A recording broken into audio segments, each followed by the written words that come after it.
Hi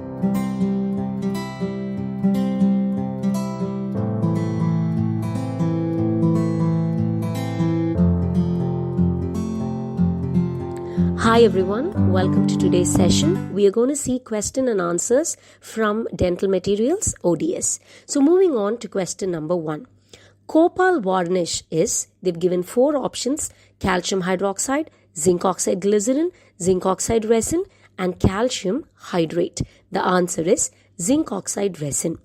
So the copal varnish is normally called as the Hoffman's copal varnish, and its main composition is the copal, the zinc oxide resin and ethanol. The working time is approximately 30 seconds. Moving on to question number 2.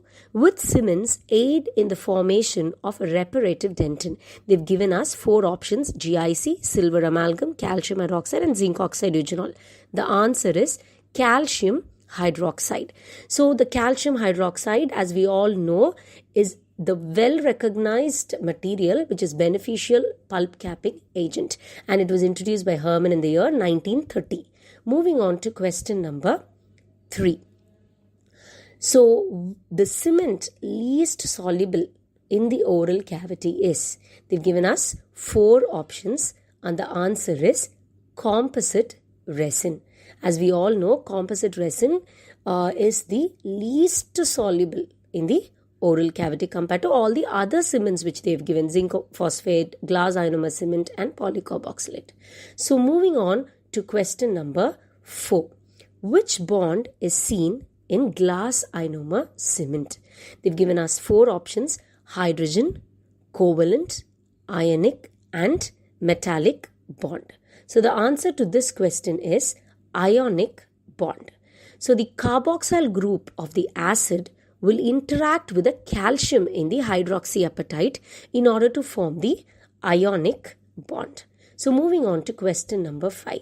Sandvik technique consists of GIC and composite, amalgam and composite, GIC and amalgam, or none of the above. The answer is GIC and composite. First will be a layer of glass ionomer and over that the composite resin. So question number 6. The wavelength at which camphoroquinone activity is maximum in the visible light cure system is, they've given us 4 options and the answer is 474 nanometer. You should note the question: camphoroquinone's activity is maximum, that is 474 nanometer. Question number 7 is also similar, but here they've asked what is the wavelength of visible light used for curing light cure resin restoration. As a whole, they've asked for light cure resin restoration. So here the answer will be 420 to 475 nanometer. In the question, that is question 6, it was the camphoroquinone's activity. Here it is the whole light cure restoration's activity. Question number 8.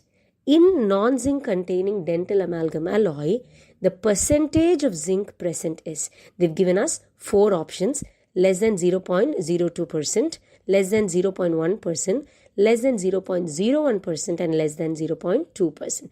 The answer is less than 0.01%.